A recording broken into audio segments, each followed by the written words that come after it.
If I just push start here again, is that just adding to the black beginning that I had before? Starting live. Okay, well, I guess it's just going back to the same one that I had before. And now I'm seeing myself in quite a lag. Oh well. If I stay quiet, can I watch me catch up to me? That's not going to happen. So is this just adding on to the same one I had before? So it's going to start with the black screen because I shut everything down and I opened it back up and all of your comments were still here and it had the same like description bar stuff as before. I wish that I'm telling you, I wish there was like a driver's ed for going live. I need lessons where I practice with the simulator, please. It's a separate video. Okay, cool. We'll just leave it at that. We don't need to talk about technical stuff that much anymore. Hello, guys. Let's talk to you for a second, and then I'm going to jump into some of the questions. Hi to New Mexico. You still can't see me? Can you guys see me, please? How many fingers am I holding up? This is what I see. Yeah, it's about like 8 seconds behind, but that's okay. Am I using Hangouts? No, just using Live. No lag, no lag. Oh my gosh, it's going so fast now. It's going way faster than last time, and last time there were more people here. It's because it's catching up. These comments are nuts. It's catching up. There was a lag. There we go. Hi, Sweden. How do I make time for myself? I have a wonderful husband who knows that sometimes when I'm like just sort of looking like this, he figures out how to carve time for me. My things that I do when I'm making time for myself are bullet journaling, which I know some people think of as like, how can you possibly have time to make your own planner where you're just drawing boxes and grids and stuff? But you have to think of it like knitting or anything, that you could just go out and buy a scarf, or you can go through the methodical experience that's kind of like your own little zen time. So bullet journaling is one of those things for me. You guys know I'm an insomniac, so I stay up way past my kids when they go to bed because I need that time. I sacrifice sleep because I need the time to myself. I was an only child when I was younger, still an only child, so I had a lot of time to myself, and it was a hard shift to go to being in a family situation where you're always needed and always talked to. So I make the time to have that same like latchkey kid experience, but now it's when my kids go to bed instead of when I'm waiting for my mom to come home from work. Anybody can do a bullet journal. It's really easy. Aside from that, the other things I like to do are just binge on really, really dumb TV shows, and I've been trying to read through my Bible I'm going to do it in 2 years, and I've been reading it every day, and that's actually, for the first time ever, been a good thing. I used to really struggle with, I'd come away from reading my Bible so frustrated, and for the first time in my life, it's not so. So I'm so glad about that. Yeah, people tell you to just go buy a blanket instead of crocheting. It's about the process, you guys. I would say I'm mostly an introvert. I am the person I'm a people-pleasing introvert. So I am the person who will try and make sure that everybody is enjoying their time together. So I fill blank space. Whereas Ryan is totally like laid back and chill and doesn't need anybody to be impressed by anything, not their experience or anything. So here, you know what? I need to fix my camera so that I don't have the laggy me, but I can still read your comments. You don't see me? What's wrong? What am I doing? Can you guys all see me? Ryan says he doesn't see me.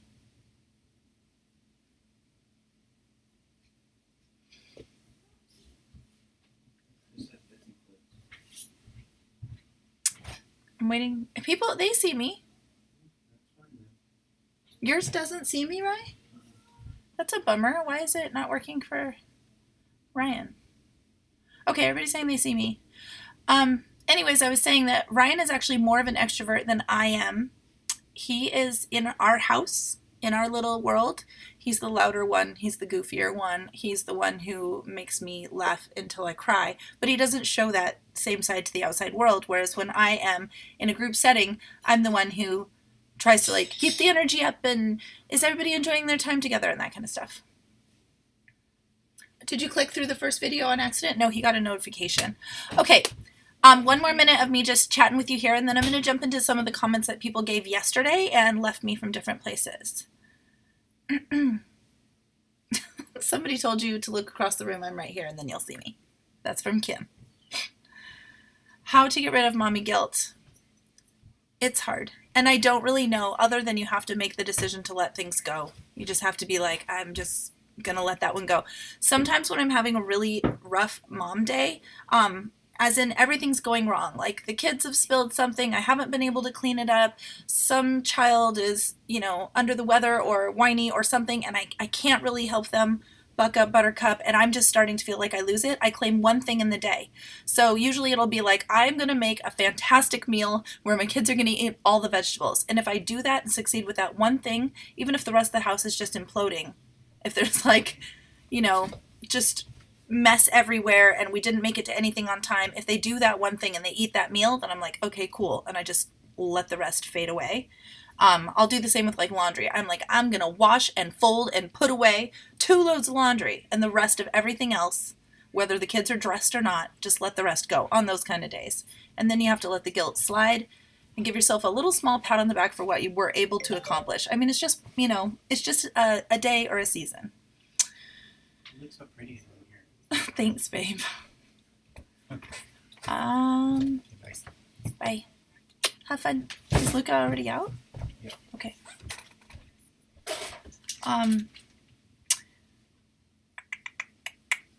I missed a couple. They're flying by for me right now. I don't know if they've stopped for you guys, but I think it's catching up again. Your son is an only child. How bad was your wish for a sibling as a child? I have a really odd, very personal sort of story with that, because I don't think my situation is a situation that most people would end up in, is what I'm trying to say. My voice is still all wonky-doo. I was an only child who lost all my family all at once and ended up being the executor of 2 wills, almost 3 wills. And then my mom died shortly after. Not shortly, like 5 years later, but I was the only sole caretaker in all of those situations. And it was very, very, very, very lonely, very hard. And even though I had Ryan and I have my wonderful in-laws, none of them knew me with my family. They all came around as my family was passing away and dying in rapid succession. And so I felt alone, no matter how much, now Christy's responding to me, no matter how much Ryan wanted to support me, he couldn't understand what my heart was going through. And I longed for siblings. Even if we weren't the greatest of friends, at least my mom would have been their mom. And I know that often one sibling steps up while other ones don't for caring for an ailing loved one. But at least we still would have been from the same ilk, So because of that, I was like, I'm having a bucket full of children. Not the most rational reason to have a big family, and it's not my main decision for wanting to have a family, but, sometimes you act irrationally when you go through stuff. Okay. Oh, yeah, sorry, for people who are new, I lost all of my side of my family right when Ryan and I were first started dating, due to different illnesses and things, and it was just one of those happenstance situations where everybody passed away at once. We weren't a huge family to begin with, but my grandmother, my great-grandmother, my aunt, my mom, and then subsequently I lost contact with some more extended family due to just the intensity that we all experienced. Everybody sort of fell apart. I always liken it to, our family was a tree. My grandmother and my great-grandmother were the trunk, and when you took the trunk away, all the branches just fell. There was nothing to hold them together anymore. And I don't have contact with anybody from my side of the family at all anymore. So Ryan's family is all we have, and I'm so, so, so thankful for them. This has gone real deep, guys. My comments aren't moving at all. Okay. If age and finances were no problem, how many children would I like to have, or would I have loved to have? Okay, so I would have, first of all, if I would have met Ryan when we were any younger, I wouldn't have gone for him at all. He was a big doof. And by doof, that's the wrong description, but I think he had he woke up or something in his late 20s and sort of became an entirely different person, and I kind of feel like God did that for me so that we could come together and be interested in each other. So I so wish that I would have gotten together with him 8 years earlier, because then I would have known our nephew when he was born, and I would have been able to be, Christy, hi! I would have been able to be the aunt to a nephew. One of my requirements for my future husband, I had a book of fake requirements, things like I wanted him to drink dark coffee and play the guitar. Ryan does both those things. But I also had on there that I wanted him to have siblings who have children so that I could be the fun aunt to a big family. Since I came from a small family, I was an only child. Ryan has one sister who has one son, and by the time I came around, he was half grown. So I always wish that I met him earlier so I could have been that expecting aunt and really like had a big part to play in his childhood. And then also Ryan's grandparents were the greatest grandparents ever on the planet, and I just wish I had so much more time with them. HG Warrior question. Do you have mama guilt dealing with HG while having other kids? Yes, that's something I should do an entire live on HG because there's so many things you wouldn't think of. One of the reasons why we decided that Sadie needed to be our last is because in order to have another baby, I have to give up almost a year of my life with my kids, a year of parenting. I know it doesn't seem that dramatic when you see me on camera, but you have to remember anytime I would get a reprieve, I'd be like, okay, now I can talk. Okay, now I can film myself. And I struggled. I also wanted to, there were some people who were asking before of like, how was I able to keep up awestruck stuff while going through HG, but I couldn't keep up my own channel. I only had to turn the camera on for awestruck. They did everything else for me. Everything. They did all the editing. They did everything. So I would legitimately, this is me for awestruck. I would take the camera. I'd look at whatever I was supposed to be talking about. I'd write my notes in my bullet journal about what I was going to talk about. Where you go, like this. And then I would go, turn on the camera and turn it off. Sometimes run to the bathroom, come back. I did that every time. So they got me in sentences, and the wonderful editors over there would put it all together. I loved those videos because they were so raw in the way that it was like they just pieced my sentences together. There wasn't like pieces clipped out very much. There was a couple that they shuffled some things around that when I watched it, I was like, oh, that was different than what I expected, but I really loved the way they edited things. Okay. Yeah, the awestruck stuff was dramatically different. It had a much different filming style, and the editors, I thought they were great. It was kind of fun because I'd watch myself and be like, oh, I like that. Like, because it didn't feel like me. I'm not going back to awestruck. I'll make a whole video about that because a lot of people wonder why I left awestruck. I'll make another video about that. Okay, let's do some parenting questions now because we need to go into that. So I want to jump into, there's so many notifications popping up. I want to jump into some of the ones that I was asked yesterday. I'm going to start on Facebook because there weren't as many there, and I think I can get through them quicker. Is this my phone? I think it's really funny that I tell my kids not to touch my phone when it looks like the glitter wand of every childhood dream. I actually don't tell them to not touch my phone very much. I let them do it because they'd rather look at this side than the screen anyways. I mean, I want to right now. Okay. All right, on Facebook. Yeah, why I left BuzzFeed Awestruck Edition. I totally thought that. I do have things to say.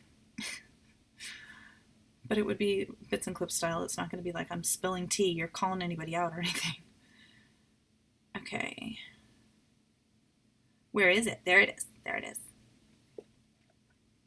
Did you consider homeschooling? That is a good one. While I'm scrolling through these, I will answer that. I want this to go in order of the questions asked. Oh, well, I'll just do them there.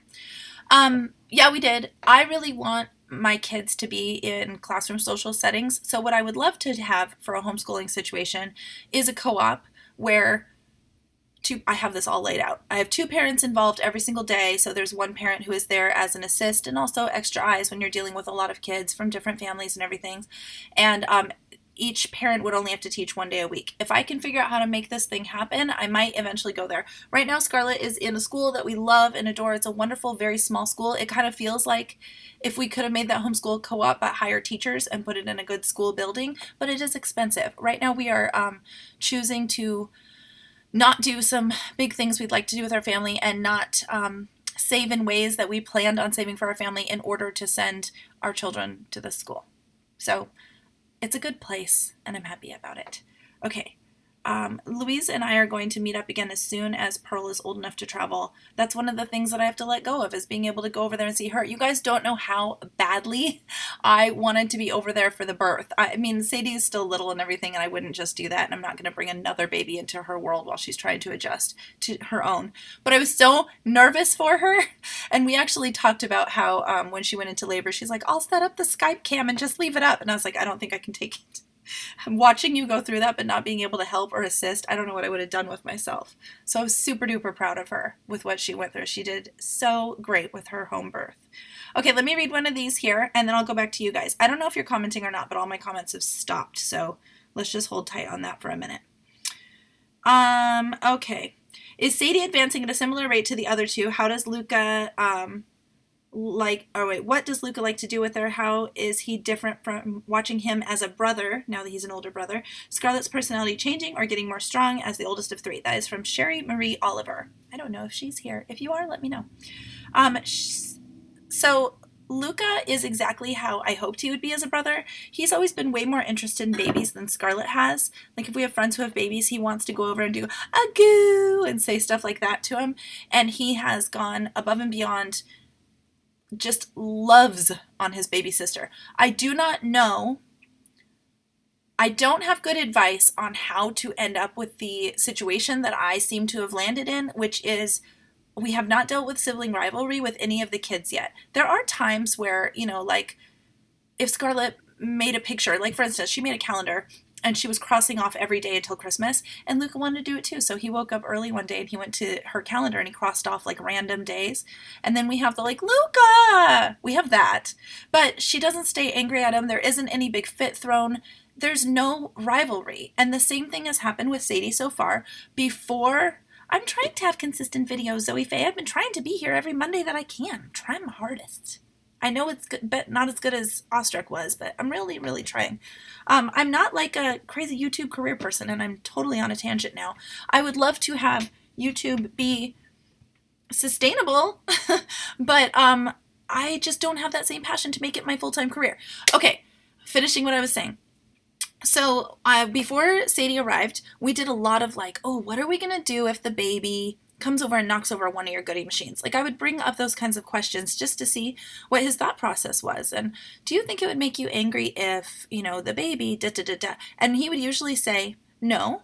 And then I would say, oh, well, why not? And he'd say, because she's a baby and she doesn't mean to. Kind of processing through him understanding so that when it did happen, he wasn't shocked by it. Okay. So as far as the rest of what Sherry asked, Scarlett has always been very mature in some ways. She has always sort of taken on the role of responsibility of caring for others. So she definitely does that with Sadie. She's not baby crazy. Like, she doesn't play mommy or anything like that. She likes to play with small figurine style dolls, not like baby dolls and stuff. And even her dolls, when people say, oh, your baby, she's like with Georgia, when they go, okay, your baby doll, she's like, she's not a baby, she's my friend, she's the same age that I am. So she is just the caretaker. She's a host, she's a hostess, she's constantly making sure everybody's needs are met. She does not like it when the baby cries at all, even if it's just a communication cry. Sadie or Scarlett will immediately jump to her aid every single time. And then Luca, as an older brother, he loves his sisters in the same way. He is very attentive to them. He always wants to know where they are, make sure they're okay. I'm going to say this in my Sadie update video, which I will be doing on, I think Thursday or Friday is when I'll be able to get it up. That's why you have to have notifications on for me, you guys, because YouTube is really pushing my videos down because I have not been as regular as Zoe and YouTube would like me to be.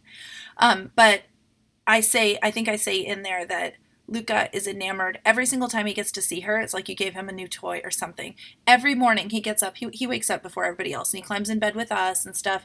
And then when I say, okay, it's time to go get Sadie, because she sleeps in. I feel scared telling anybody that because babies are supposed to be like the reason why you don't get sleep. But we go and usually have to wake her up so I can take Scarlett to school. Every time I say it's time to go get Sadie, he goes, Sadie! And he goes, hug Sadie every morning. It's wonderful. So as far as that world is concerned, it's really hard for me not to want more because we're in a sweet spot right now. Hard stuff is going to be coming, I'm sure, such as the way of the world, but it's a real sweet spot right now. Tara says your children have beautiful names. Thank you. Ryan named Scarlett. I named Luca. Ryan pretty much named Sadie. Do you like watching your videos? Nope. Oh, you like watching my videos. I don't like watching my videos. I've watched the 80s one like 6 times over because of different circumstances, and people keep bringing up stuff where I'm like, I did that? I said that? Or what are they talking about? So I keep watching it, but I honestly put them up and I do not watch them again. I have to watch them so much in editing that I don't like watching them again. Would I ever consider adopting in the future? If we got a bigger house, which would mean a lot more money in our future, which I do not see coming because I'm not going crazy after the YouTube money, and Ryan and I are really content with the rest of the things going on in our lives. I don't think that we would be in a place for adoption. I'm not closed off to it at all. Honestly, the bigger the family, the more children I can have. I would love that. And as my children get older, I might be open to fostering as we free up some space in this house, like maybe when we're older.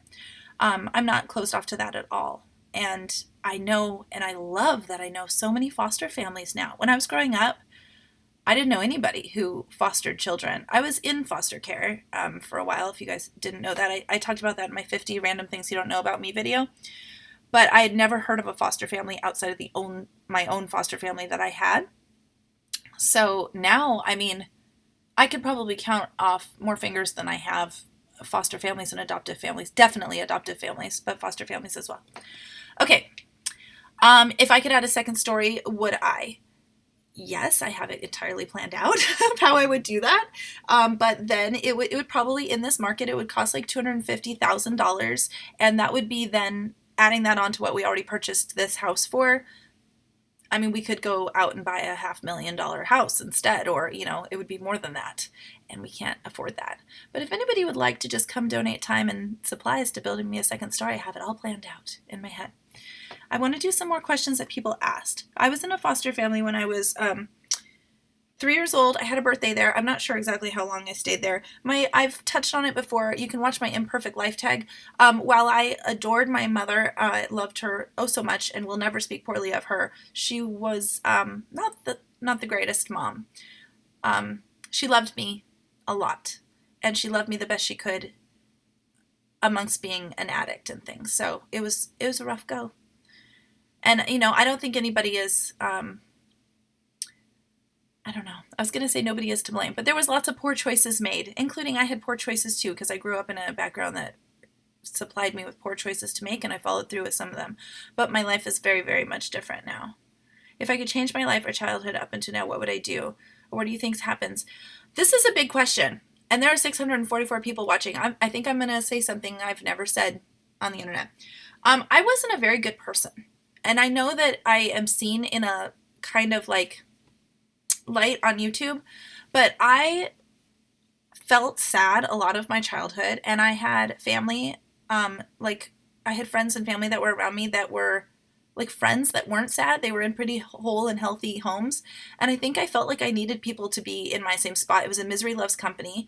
So any bad thing that I knew about or had heard about or was shown or anything, I felt like I needed to tell everybody around me so that they were in like the same muck soup that I was in and bring everybody down.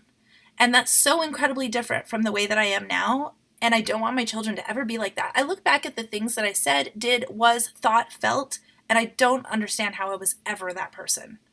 It doesn't feel like, I feel like the same me on the inside. So I don't know how the me that's on the inside ever did those things. Yeah, I was not a caring person who cared more about other people than myself. And that's how I want my children to live their lives now. I want them to think of others first. I really think, especially culturally right now, there's a lot of like push other people down in order to make yourself stand strong. And I just really don't agree. I think it's a perspective difference. And I pushed a lot of people down and did the whole like got offended by everything and talked bad about my family members, like stuff like that. It was none of it was good. And I don't understand why I ever was like that. And I don't know, I didn't do anything to change myself, but I really believe that God changed me and showed me how to, like, this is so cheesy, feel real joy and feel whole. And I didn't experience that before. Children of addicted parents, if any of you guys have gone through that, they're abnormally attached to their parents. There's psychological studies and reasonings behind that of us trying to save our parents, and as such, tuning everything else out, and it just causes a lot of problems. That's why things like Alateen and stuff exist, to try and help those kids. We were going to talk about parenting. This is not at all following through with what the topic of this video is, so I'm going to try and keep it on. Irina says, I don't think that you wanted to keep others down. You want to make others aware because you didn't know how to get yourself. Well, making others aware. Okay, let's go real deep here. When I was little and I was shown porn, I would then make all my friends watch it because I didn't want to be the only one who knew that this is what existed in the world. That kind of stuff. I don't know if that would be awareness. And I wouldn't even say that little. I mean, like 11, you know? That's crappy. I was going to swear, but I don't know who has kids watching. This did get deep. It's live. Ryan is out somewhere, I'm sure, watching this, being like, oh my gosh. He would want me to bring it back to Jesus. How about I show you this? It's going to be, where's the camera? It's going to be all. So this man, I can't show it. You can see his face. There we go. This man approached me at Costco and he wanted to buy my lunch. He didn't look like that at all. He was an older gentleman and he wanted to buy my lunch, and I had my kids with me and I kept politely declining, and then he did what he could to try and make me laugh, and once he felt like he succeeded with that, he gave me his card and said that I could call him anytime I needed a laugh. It's Happy the Clown. His restrictions are that he's magical, his eyes are good, his weight is amazing.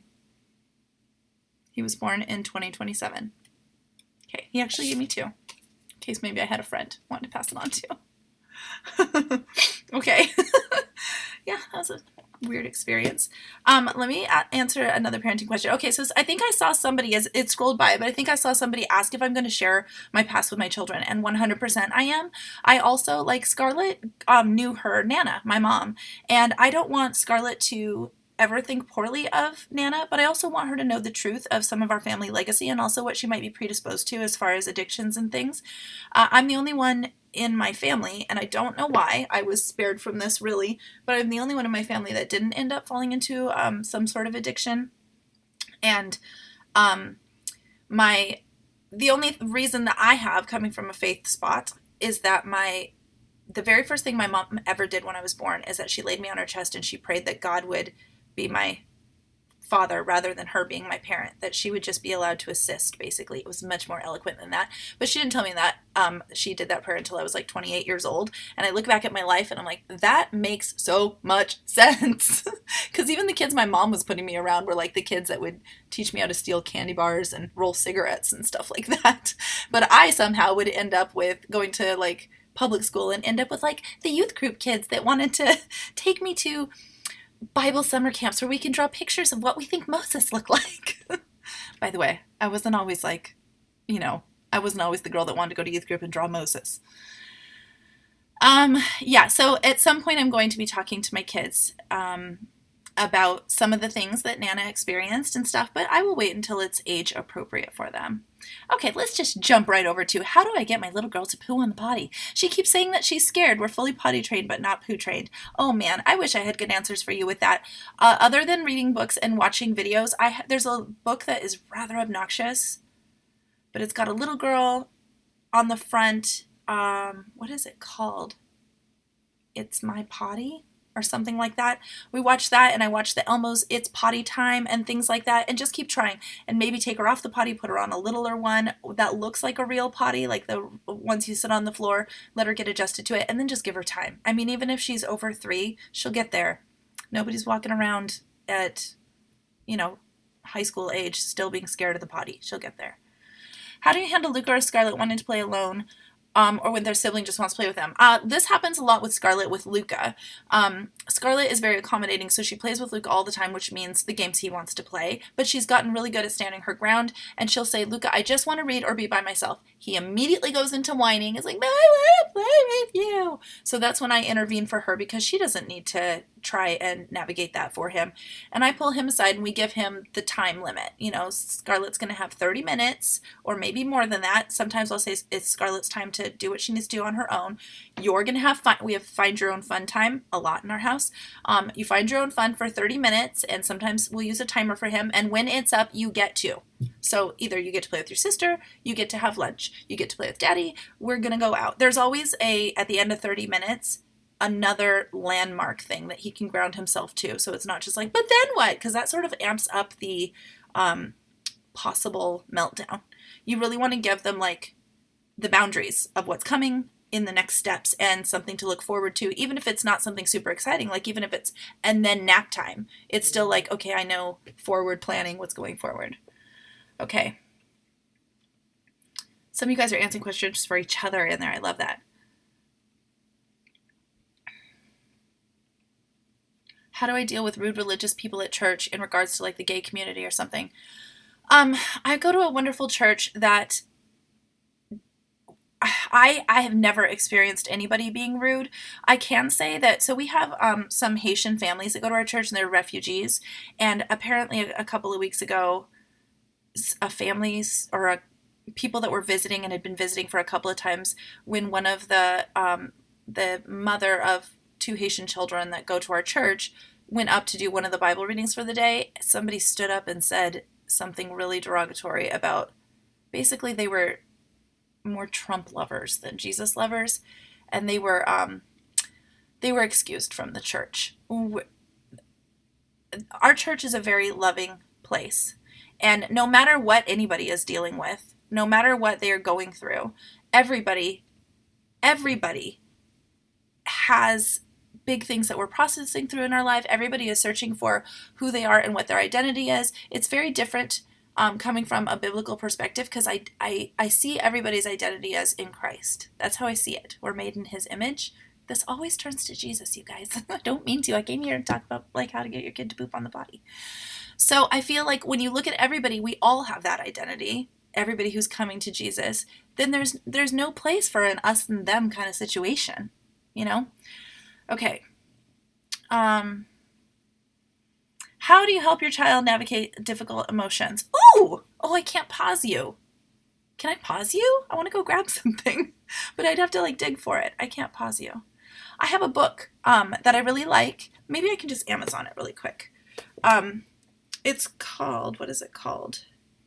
But it's for very little kids, but it's a fun book. It's the same one where I had for when I was pregnant with Luca for Scarlett. But it's a book on how to process through feelings. My kids haven't yet experienced the need to process through feelings like that, where they're confused, they need it to be talked to. Now, when Nana died, I did a lot of crying. When I was pregnant and sick, there was a lot of crying, and Scarlett had to process through those things, and we saw them come out in different ways, but they weren't necessarily something that she could really talk through that well yet. So I think it'll be more and more as we get older. But oh gee, thank you. G as in the person's name, not OG like oh golly gee. Everyone was very kind there. Did you see me there? Did I look horrible? I usually look horrible at church. Okay, I'm gonna look for that book really quickly. It's called In My Heart. In My Heart, a Great Book of Feelings. I think that's what it's called. I'm trying to pull it open. But this just really speaks to Scarlett. I think that if you look up books on feelings, zoop, boop, boop. If you look up books on feelings anywhere on Amazon, you can kind of flip through and get a feel for how it would work with your kids. Let me go into some of the questions that I really wanted to answer that I wrote down, because I'm a note-taking kind of chick. Okay.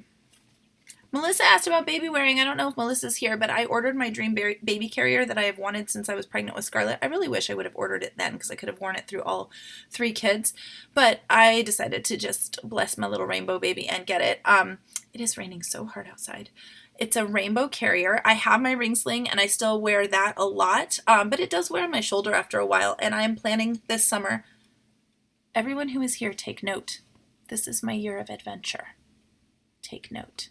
And I'm planning this summer on needing to use that baby carrier, so I went ahead and got it, and it is on its way from Finland to here.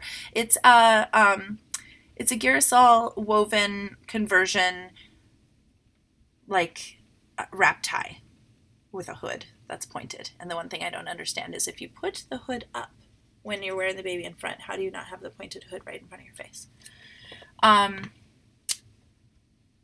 Your 2-year-old grandson has terrible tantrums with his mom. So my kids have never really had big tantrums. Luca threw one, and it was like epic, and I was like, oh, this is what other parents are talking about. And I've tried to think on why they don't. I don't know if it's partially disposition. If it is, praise the Lord. I don't know how I got away with that, because it seems like a very typical and normal thing. Like, most kids go through it. Most of the kids that I have nannied have gone through it, and it's just a thing they do.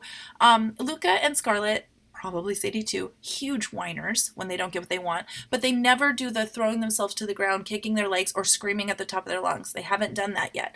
I am a stern mom. I am very much let me give you my parenting philosophy as quickly as I can without getting distracted by side commentary going on. I want to be on their team all the time. So whatever they're interested in, I want to be enthusiastic and happy for them with, and be encouraging. When things are positive, I'm constantly reinforcing. I'm constantly acknowledging little things that they do for one another, for other people, for themselves. Anything that I think that is a great character trait and I want that to be built up. That's most of my parenting, is constantly building them up in those ways. So when Luca goes and grabs a banana and he thinks to go grab one for Scarlett, and then I see him open it up and he takes the top piece off and also hands it to Sadie, the world stops for a second so we can comment on what he just did, run through what he just did, and then tell him why those are great characters, and acknowledge every single thing that he did in that moment that was positive. The fact that he thought maybe my sisters are hungry too, that he thought to help and get one for his sister rather than just asking her, you want to go get a banana? I'm getting one. And the fact that he broke a piece off for Sadie of something he knows she can have. He only would do that when I'm watching, by the way. So I'm really like, applaud those kind of things. Pats on the back all the way home. The second that he steps out of line with something, for instance, Luca has taken, I just keep using Luca as an example because he's a little bit more of my typical kid. Scarlett is, she's a bit of a brown noser, that one. She's such a people pleaser. So she very rarely tries to, she's a rule follower. She doesn't step out of lines very much, but she has her own issues. We've had to talk about the difference between being genuine and sucking up. I've had to have that discussion with her. Anyways, with Luca being my more typical boy, does this light help? I don't know. He will go, get me an apple! Like, he just like sort of yells it out of nowhere. And I'll immediately, I don't go like, oh, hey, could you ask me nicer? I come back at him with, nuh-uh.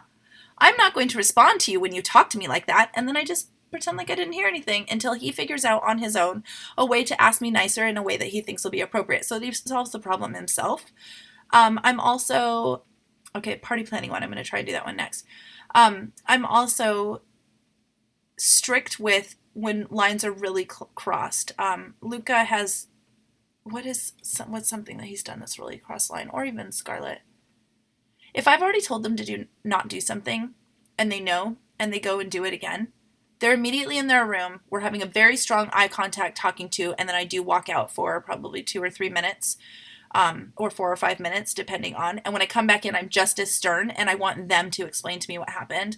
I'm not the easygoing one. Ryan is definitely the easygoing one. He's the one who's going to hug and love. You guys are reporting things. Thank you. I didn't see it, and I'm glad about that, whatever it is. Okay, somebody said something about the parties, and then we're going to wrap it up here pretty soon.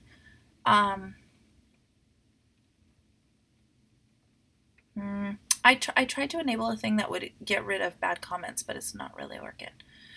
I didn't see whatever it was. Thank you guys for moving past it.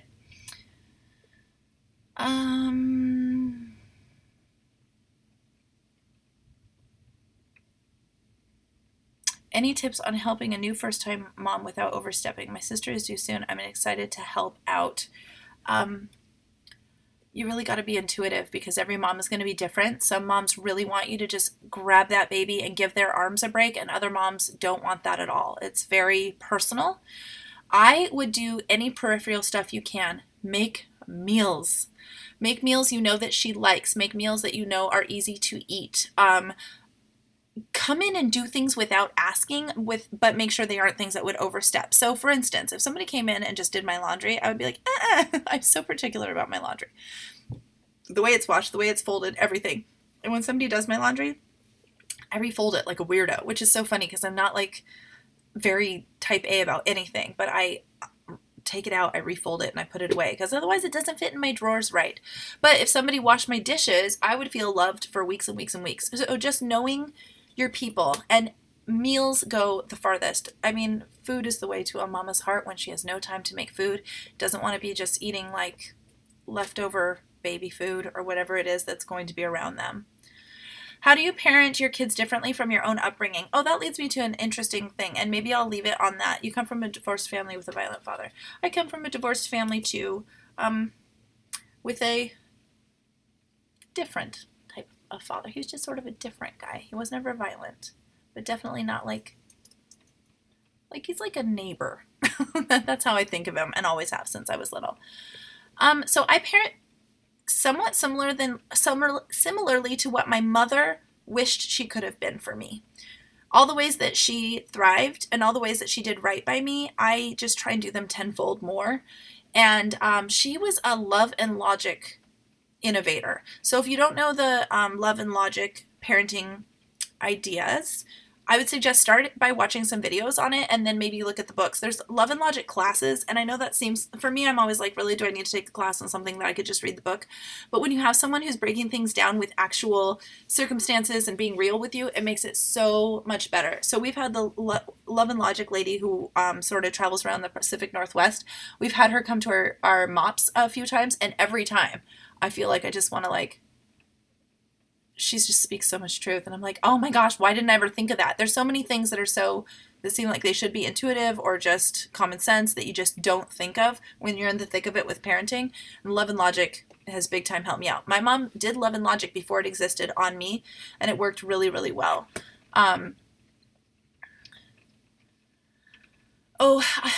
Rachel, I'm so sorry for you with your grandfather. Was it Rachel? I lost it. No, it wasn't Rachel. Somebody said something about their grandfather, and then it popped up, and it went to somebody else named Rachel. I don't think I have time to jump into handling death and loss, especially because I'll cry a lot. I didn't follow any protocol. I gave Scarlett updates when I could of how Nana was doing because we thought she was coming home up until the very end. There's a screensaver on the TV back there. Hope that's not been bugging everybody. And then 3 days before she died, I knew she was going to, and I knew I had to tell Scarlett. And when you're losing somebody that important to you, and then you also have to break your own child's heart for the first time ever, I'm not ready to talk about that right now, you guys. But I did just keep it simple with lots of hugs. Okay. I'm all a jumble. I'm sorry. This is a weird way to end it. How did I pick my baby's birthday party themes when they're too small to have an opinion? I'm kind of struggling with that. And by the way, you are perfect. Thank you. That was like the perfect transition question to get me out of that. With Luca, I feel like I knew that boy from the womb because I gave him that fox party, and now I realize it's because he loves orange so much. He was always like sort of drawn to these toys that I got him that had foxes on them, but it was just the orange, and he's still to this day is just orange is everything. If I can throw him an entire orange birthday party, I think that would be his favorite party of all time. With him I did fox woodland theme, which fits, and then with Scarlett I had like a tea party, first birthday tea party thing.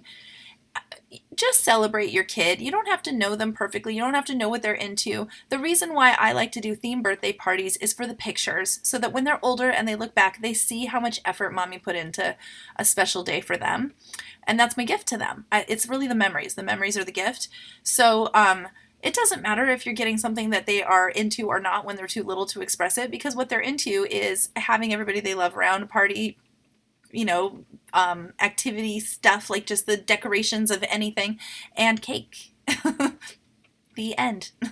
And as they get older, they will make their needs known, and you can, Scarlett has asked for this birthday. She wanted to do a Pokemon and a Minecraft party. She does not know Pokemon. She does not know Minecraft, but she's a people pleaser, and she's heard that's what other kids were into, and so she wanted to have a party for them, and so that's what she wanted me to do, is make a party that she thought they would like going to. And I, for the first time, told her no. And we went through and looked at a bunch of Pinterest things of what she might like to do and things that she likes that surrounds her, things she's interested in. And I told her if she wants to ask for a Pokemon thing for her birthday, she can. But we weren't going to put the entire theme around what her friends like instead. And she landed on a camp out. She's always wanted to have an overnight camp out with her friends. So we're not doing overnight, but we're going to mock that. Everybody's going to wear their pajamas. They're going to bring sleeping bags. We're going to have we're going to do a bunch of things. I'll make a video about it so you'll see it. Am I gardening this spring? How are the chickens? The chickens are great. We want more chickens. Ryan is 99% the chicken farmer and the bunny farmer. I just love them. I'm there to give them snacks and treats and snuggle, and he's there to do all of their care. So yeah, get us more chickens. It's water off my back. I don't do anything for them. Garden flower theme for Sadie because she's Sadie Flowers. Is that what you're saying? So if you don't know, Luca named Sadie Flowers when he first saw her, and it stuck. He calls her Sadie June Flowers. Hiccup's great. I should go get him. Once again, I can't pause this though. Hiccup is wonderful. Anyways, so I thought about doing a flowers party for her, but she might be my wild one. Somebody else asked my wild one earlier. She might be. She's the one who does things like this to try and make the other kids laugh, or she's constantly booty bouncing and going, ah! So she might be my party animal. She also loves to eat. So I've thought about maybe doing an ice cream theme or something for her birthday and making birthday hats with ice cream cones and putting cotton balls or something to make it look like the ice cream's upside down on her head or something like that. I don't know. Okay. Let me see if there was anything else I wanted to ask in here. I felt like people had really good questions and I didn't do it from Instagram, so I will go look at that. I can't see myself for a while. Have I had a bunch of mannerisms, constantly touching my hair? I bet I have, that I've been doing in this. I'm looking at my Instagram questions now. So I can't see you guys for a minute, so I'm just going to answer these. Do I have any tips or tricks that I could share with a 9-month-old who is still waking up in the middle of the night? Man.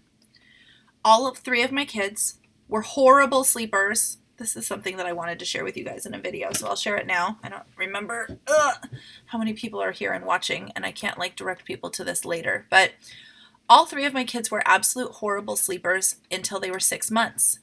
And this is some place where I'm like, oh my goodness, I'm an idiot.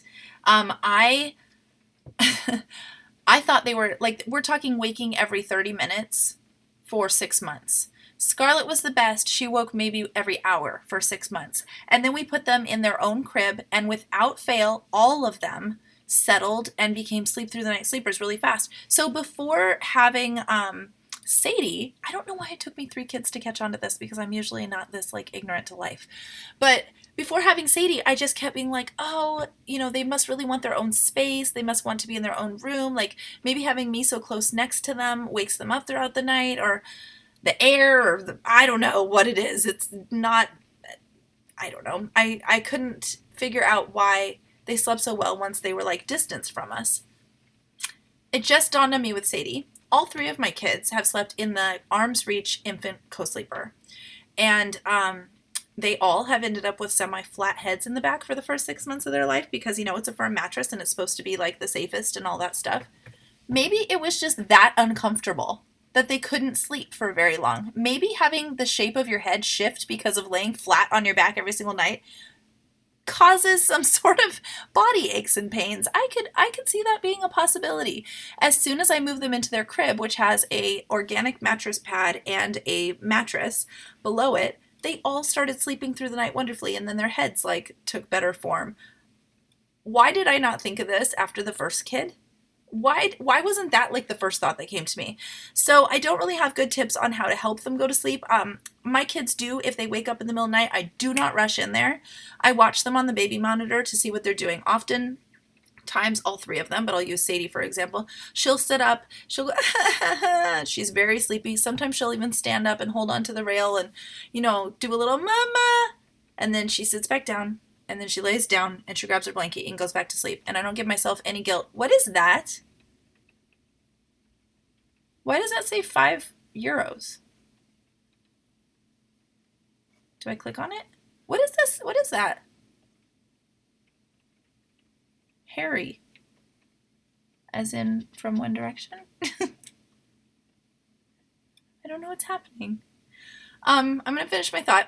Anyways, you guys give yourself a little bit of grace. And if you are a first-time mom, don't run in the very second they start crying. It is not cry it out or anything if you just let them communicate the fact that they woke up and they're frustrated about it and they don't know what's going on and they're feeling a little cranky and then, oh, but I'm still tired. I'm going to go back to sleep. There should be no mama guilt behind the fact that they self-soothed in that moment. Okay. Another parenting question off of Instagram. Where's Instagram? Okay. Did I have any issues? This is from Blinkety Bleep. Was there any issues or effects after having some serious issues during pregnancy? You can't remember the name of it. That's HG, hyperemesis gravidarum. I did not. As crazy as it sounds, and it does happen to other people that they have things that are long-lasting effects, but as crazy as it sounds, the second the baby is born, all life comes back to me. I really feel like, and I've said this before, but it feels like I live my life in a video game and there's a dwindling, life flicker thing. You know how when you're doing a game, the bar will go down and then it starts flickering? That's how it felt while I was pregnant. And I remember telling Ryan, I'm positive that I'll just have to live the rest of my life with this sort of like not fully alive feeling. It felt like something had been sucked out of me that wasn't going to come back, the same way that people deal with chronic pain. I was just sure that this was life now. I was hoping the extreme nausea and heartburn and all that stuff would go away, but I never felt fully alive. I wish I could express that in better terms, but everything was dulled, and it's like an overcast day, like living the rest of your life in an overcast day. And the second she was born, it's like somebody opened up oxygen tanks or something. And I was just like, and I was completely myself again. I mean, I still went through all the postpartum stuff. There's still really, really hard stuff postpartum, when your milk comes in, it hurts. When the cramps go down, oh my gosh, the cramps after a third baby make me not want to have more children, more than labor or delivery or anything. Oh my goodness. We've been here for almost an hour. The cramps after every child, though, is there not something they can do for that? Because if there was something they could do for that, then maybe I would consider having a fourth. That was the worst. If you think about it, so after you have a baby, your uterus needs to contract down to its size that it was previous to your pregnancy. And it does it rather quickly, considering that you had almost 10 months to get it to the size it needed to be for the baby to be in there. So when you're having contractions, when you're actually delivering the baby, you are contracting around something.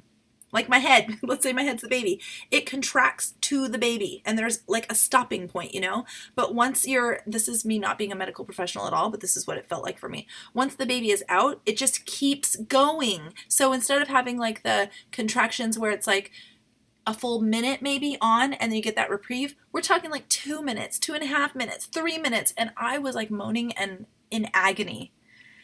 The birth, I would do Sadie's birth over again, 5 times over, without having to do the afterbirth cramping. That would be my choice. Is that a parenting thing that I'm helping you with at all? Okay. What's the biggest thing you've done differently with your third than you did with the other two? Oh, that reminds me of a thing that I wanted to say. I feel bad because I wanted to be done by now, but also I feel like I didn't answer enough Instagram questions that I wanted to get to. So what that reminds me of, here's something really surprising about parenting kids that I did not realize before having them myself.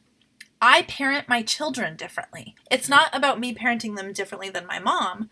I parent each one of them differently. And I always assumed, especially being an only child, so I didn't have any comparisons, I always assumed you choose a parenting philosophy for your whole household, and that is how you are with every single kid. But I now know, like, the way that I correct Luca from a behavior, if I were to do that same thing to Scarlett, she would melt. Like, she wouldn't gain anything from it other than being incredibly emotionally hurt. But if I didn't meet Luca with the same, sometimes getting his shoulders straightened out and making him have eye contact with me and talking like this as we're going into something, for Scarlett, she would crumble. But for Luca, otherwise he's doing this the whole time. And then when you finally do that, he zones into you and he's like, oh, What did you have to say? So that surprised me. And there's other ways about that too. Like there's a lot of communication things that I'm doing differently with Scarlett than with Luca. Are you guys able to donate money? Are you donating money? Is that another $5? Why does it say it's in euros? What is happening? Greetings from Croatia. It doesn't say who that's. What? What? Oh, from Austria. That's money. Christy told me how to set this up, and she told me to enable super chat. That's what this is, right? Christy! Oh, from the UK you can do it?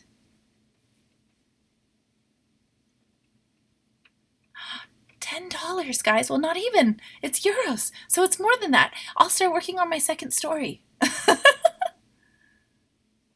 So you can only do it from the UK? Christy, you're still here. You're listening. Thank you. I love you. Christy and I talk every day of our lives, by the way. Wow. And is that okay? So Harry, obviously from One Direction, is here and listening to my parenting commentary. Donated again or another one, or is the same? That's so cool. You guys are so generous. Thank you so much. So I'd like to say the other person's name too. I'm scrolling. I'm scrolling. Judithalie? Judithalie, is that your real name? I bet it's just a screen name, but I like it. And Harry. Thank you. Thanks, you guys. That's amazing. Wow. Okay, let's wrap it up with one more, and then I will talk to you guys here. I answer a couple of your questions, and then we'll be done. I figured I would just go until Ryan got back from the store, but I didn't think you'd be at the store this long. So let's see. I want to see if I can find a real good one. Let's see.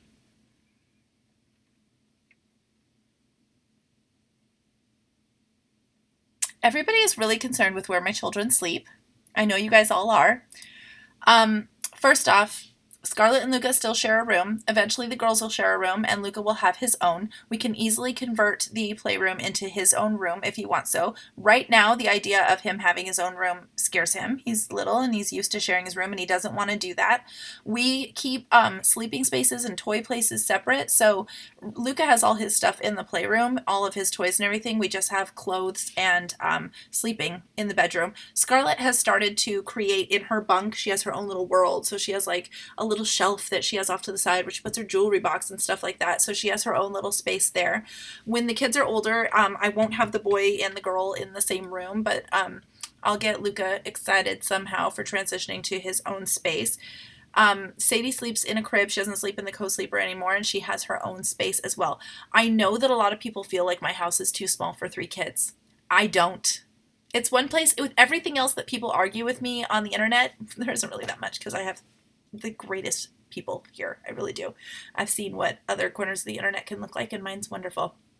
But that's one thing where I'm like, I just don't care. I don't care if you think my kids have their house is too small. We have a gigantic backyard. We use our house as a landing spot and a place to cuddle anyways. We have this gigantic couch, and anytime anybody gets on it, we're all clumped together. Nobody's using the rest of the space. I'll put a picture up on Instagram as soon as this is done to show you guys that. But we like to be in the same space together. We like to be in one another's business and talking to each other and everything. As they get older and things change, I will note my family's needs appropriately, and so will Ryan, and we will make the shifts that we need to. Are we going to be in this house for the rest of our lives? I don't think so, but I'm not saying absolutely not. This house is little. It does not meet the standards of what most people live in these days. It doesn't have high ceilings. It, for the longest time, didn't have a dishwasher. The laundry room is as wide as legitimately me. Like, I can stand like this in it and open the washing machine and go like that. It doesn't bother me, and I'm the one who lives here, so it shouldn't bother anybody else. I like it. I feel like I live in a little jewelry box. And I get tucked away, and I like that when Ryan leaves to go to work or something, I can hear him locking the door, and I feel like I'm being tucked away in a little jewelry box away. So everyone who's concerned about where my kids are sleeping, know that I am competent and capable, and will make sure that everybody's in a safe situation where they have the space that they are asking for. Sound good? Okay. Okay. If I sounded at all like abrasive in that. I'm sorry, I didn't mean to. It's just that it's the number one question about like, how are we going to live with 3 children in this small house? And for me, it just doesn't feel like a problem. I'm just like, we just do. It's fine. They're little now. And as they get older, if I start to feel like we are in too cramped of a space, we will change our situation. Okay. You mentioned in your last videos you had some issues with milk production. I suffered from this as well in the first few months. This is a good one to end it on. This is a quite deep question. I suffered from this as well in the first few months of my daughter's life, and it was really difficult. At the time, I was constantly looking for personal accounts from other women dealing with this issue, and it was very upsetting. Feeling like I couldn't provide for my precious little lady broke my heart, but it was helpful to know that I wasn't alone. I'm one of the lucky ones who kept at it, and eventually my body kicked into gear, but I know that's not the case for many women. I'm sure others who are dealing with low milk supply and other breastfeeding issues could benefit from hearing your experiences. Fed is obviously best, and I have absolutely nothing against formula, but it can really be a heart-wrenching thing when things don't work out the way that you want them to. Would you be willing to share your experiences as a breastfeeding mom? Also, my husband and I love watching your videos and family adventures. So this is something that I can speak on. Hold on, I gotta pull the right windows up again. There you are.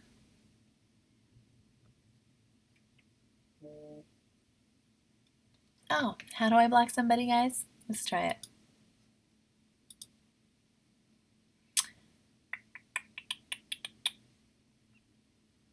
Just remove, or should I report? Let's remove. Oh wow, there's a lot of them. Okay, next time I'll make sure to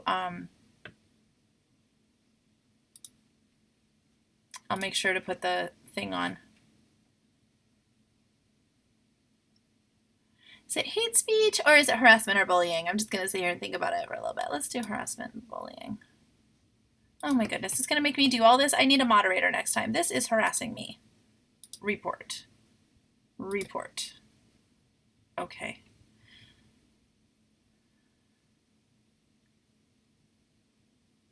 Okay. Maybe it's because I started talking about breastfeeding. Is that what happened? I am not able to breastfeed anymore. My body wants to continually make children all the time, and the second that I am done having one, I get my cycle back immediately at between 3 weeks and 3 months postpartum, and then my supply immediately starts dwindling. And I did a lot of things aside from taking prescription medications that will help boost your supply. I did everything I possibly could, and by 8 months it was gone. When I went to Sadie's 7-month checkup, she had gone down to the 25th percentile for her height and weight, and my doctor was like, she's still healthy, but I think she's not getting as much as she actually needs. She's such an easygoing baby that she wasn't like fussy or crying, but I just made the decision that I didn't want to add any more mama guilt on what was already eating at me and tearing me away. It's funny because I think people from the outside can look at a breastfeeding mother and think, what is the big deal? Okay, so it works or it doesn't work. Either way, you can feed your kid, just let it go. But there really is something, when you hear that term mama guilt, there really is something in you that like switches. It's that whole mama bear mentality, whatever it is, it switches. And things that might seem like they would be a very easy decision or something so simple to deal with because there's an obvious answer. If you aren't able to breastfeed, feed them formula. They are still fed. It still can be a really emotionally tumultuous thing for anyone to go through. And it was for me. This is my 3rd kid that I've done that with. Scarlett, I was able to nurse until she was 18 months successfully, even though I did get my cycle back. And then with Luca, I lost my supply at 7 months. And with Sadie, I made it to 8.5 before it was completely gone. And then I did have a little bit of my freezer stash that I had done in the beginning to be able to give her before we officially switched to formula. But I've seen midwives and nursing consultants and all kinds of people about it. And the conclusion is, my body wants to stop nursing this baby so it can start working on making the next, even though that's not going to happen. Don't anybody get that wrong. And I just have to be okay. I have to know that Sadie is healthy. She made it to 8.5 months, a little longer because of the freezer stash being exclusively breastfed. And now she's on formula, and that's okay. And I've seen absolutely no change in her health or demeanor or anything like that. I don't know why anybody would expect that, but it's the internet, so I feel like I have to say that. As far as moms experiencing the mom guilt behind that, dude, let yourself feel it. If anybody feels like you're overreacting or anything, let them go. Go ahead and cry. Snuggle your baby and sob if you need to for a minute, and then pull yourself up and go do your research on what formula you're going to feel comfortable with. And the next time you feed your baby that bottle, snuggle your baby again. Just hold them the same way that you would. Make that same eye contact and know that you are doing the best thing that you could. I'm going to cry. I'm crying for you guys that are struggling out there. You're doing the best thing that you could for the person that you love the most in the world. You know, in that moment, you are doing what you can, and everybody's okay. But let yourself feel whatever you need to feel. Acknowledge the guilt. What's this? Dink. Oh, it's just a thread. Okay. Are we done? We're done with, we'll leave Instagram for now. I'm going to have to go maybe you guys could help me, comment on people that I responded to their questions. Let them know that I responded. I'm going to try and do it too. I already answered if I would have another child. If I were younger, if I had more money, if we had more space, I would definitely. What are we doing to prevent? Ryan is going to be getting snipped at some point, but we still have more things to talk through before that happens.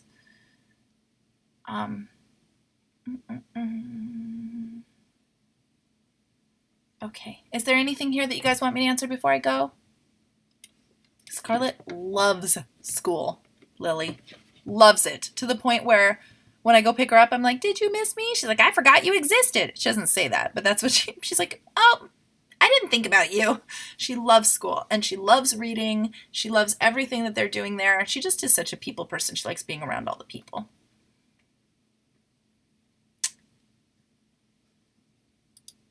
I'm trying to report more people, sorry.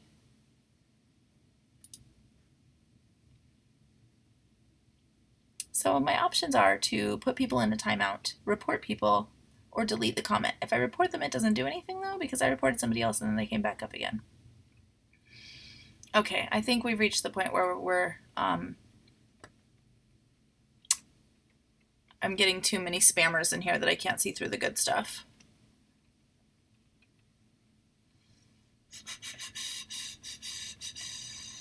I'm trying to see if I can find one last good question I can answer from you guys.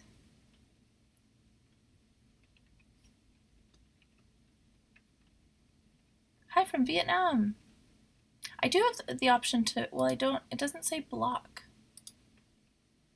Unless I'm clicking on the wrong thing.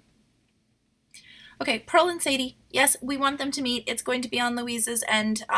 I said earlier that we're saving money so that we can afford Scarlett's school, and Luca hopefully to go there next year as well, so he can have some fun in pre-K. And so I can't get over to London, but I want to so badly. The dog and the bunny get along really well. I'll answer that. I feel that feels weird to answer here, but just really quickly, when we got Hiccup, I kept them separated by a gate, and I would let Lulu go up with her nose to Hiccup, and Hiccup was never scared of Lulu, so he would hop right up and put his nose through too, and I was always very cautious to make sure that Lulu was in good standing, wasn't going to like nip or anything. Then eventually I had Hiccup up on my lap, and Lulu, you know, she loves me, so when she saw that I was like really friendly to this animal and everything, I would let her sniff around me, sometimes walk over my lap and stuff while I was holding him, and then pretty soon I would switch him and let Hiccup hop around and have Lulu up on my lap, and she would kind of go into like, what's going on kind of mode. And I did that until I felt like they were cool and comfortable with each other, and then I was very aware the first time that they were in each other's space, and then I soon realized there was no problem at all. So I didn't follow any sort of guidelines or anything. I just sort of felt the whole situation out. And now they spend all day, when it's not raining, outside running around together, slamming into each other. Why do they do that? Like, Hiccup will be standing there and Lulu will come and sort of barrel over him, and then he'll go and do the same thing to her, and then they'll go like lay down next to each other like that. I answered about sibling rivalry and that sort of thing. I have not had experience with fighting. I know that sounds ridiculous. I have had experience with teaching and other children fighting, and I meet each kid at what their manipulation or their, if one kid's being a bully, you point it out to them, talk to them about it, bring it back around in different scenarios and stuff, separating them. But I haven't really had to deal with that yet with these kids. It might be coming around the mountain. I have a hard time even saying that on the internet, that I haven't dealt with that, because it comes off as unreal. I know that people share just their highlight reel, and it would seem like I'm not telling the truth, but it is one thing. I don't know what to tell you. The kids love each other genuinely. Anybody who has met them that's on YouTube, feel free to talk about how the kids treat each other because they'll say the same thing. I don't know. Okay, Scarlett's nickname Beeble went away just because she's not bald anymore, and a baldy Beeble is what a Beeble is. Beebles bobble and they are baldy, and she lost it. She grew up. She grew out of being a Beeble. I don't know. We still call her Beeble sometimes. I'm gonna go, you guys. Thank you so much for being here. I am so, I had such a good time with you. How do I have, oh man, I really want to answer these. I don't want to go because I just want to like be able to answer you guys. But how do I deal with my own difficult emotions when I interact with my kids? Anger, sadness, etc. They've seen me cry a lot. In the past 5 years, I've been through like the hardest time in my entire life, and it's hard to completely get away from that. But what I've had to do is find ways to participate with my children while I am still crying sometimes. So like when I have had a horrible, horrible time on one of my mom's end days, when she was, on her way out, I would go through inexplicable hard choices and things with doctors, nurses, and her, and a lot of despair and stuff. And then I'd come home and my kids would have missed me all day and want to play with me. So I would come home and I'd immediately let them know, Mommy is still sad. Yes, I was sad when I left. Yes, I was sad yesterday. Yeah, Mommy is still sad. But I'm happy to see you guys. I'm happy to be with you right now. I want to spend time with you. But I actually had a list that I wrote down of things I could do with my kids where they wouldn't be looking at my face, because then I didn't have to work on making any facial expressions at all. Taylor Swift dance parties are great. Get yourself one of those disco balls on Amazon, turn the lights off, and there's lights all over the place, and then you can dance to Taylor Swift while you cry if you want. That sounds sad, but it can be therapeutic and healing. As far as Katie, the proposal video, I know, girl. As far as the anger and things go, I blow my top sometimes. I remember when Scarlett was like 4, I was like, I've made it this far with never truly really yelling at my kids. And then I added 2 more kids into the mix. Now I yell sometimes. I just do a lot of like, this is what I do. This isn't a recommendation for you. I'm just telling you a truth of what I do. I ask for something to get done. I don't know what. Clean up a box of toys. And everybody sort of ignores me or whatever, and they don't do it. And I'm like, I need you guys to clean up those toys. I asked you already. They ignore me, whatever. It's still not happening. I come to them and I'm like, okay, you guys, do you hear Mommy's voice right now? Do you hear how it's higher? Do you hear how I'm talking a little faster? Do you want it to get worse than this because of these box of toys? Don't get cleaned up. And then sometimes like, this is what my voice will be. And then they're like, huh? And they go over and they tend to it. So I don't do that all the time, but sometimes I'm just like, I can't handle that you guys are ignoring me. And the only way I can think of by not being ignored in this moment right now, because I'm angry and maybe not thinking the most logically, is to get loud and tell you that this makes me very upset with whatever it is they're doing. Not usually just one box of toys. Okay. Richard Simmons, Oklahoma, life changer. Yes, you're welcome. Let's say goodbye. Christy's my favorite because apparently she's the only one of my friends who knew that I was going to do this that popped in to say hi. I had several other people who knew that I was coming. Right now, it's your turn. If you're one of the other YouTubers that knew I was going to do this, pipe in. Christy. She's in the other room sleeping. I got to go get Scarlett from school. Goodbye, thank you. I kind of want to do one of these like every Thursday. But then I would have to make my family get out of the room every Thursday. Because otherwise it would just be mom, mommy, mom, mama, mommy, mom, mom. I want to do one more thing. If you guys came to this live chat and you made it all the way to the end, the endy undies people, when I put up my Sadie video, I want you to leave me. Christy's talking to me. I hope she's not telling me like, Marie, you shouldn't be doing that, or you're saying or showing something you shouldn't show. Oh, Ryan's back. Perfect. Okay, an emoji. Somebody give me an emoji. The first emoji that I see, unless it's like an inappropriate one, is the one that I'm going to use. You guys, can you guys do emojis in this, or is it just the like smoosh blob faces? Double hearts. Double hearts. Double hearts was the first one I saw. Double hearts. Okay. Oh, there's a penguin emoji. That was so cute. I liked it. Okay, I gotta go. Leave me the double hearts emoji on Sadie's video with a comment. I always want to hear what you guys have to say. That was so firm. When I put that one up later this week. Okay, I gotta go. Bye. Have a basketball game tomorrow.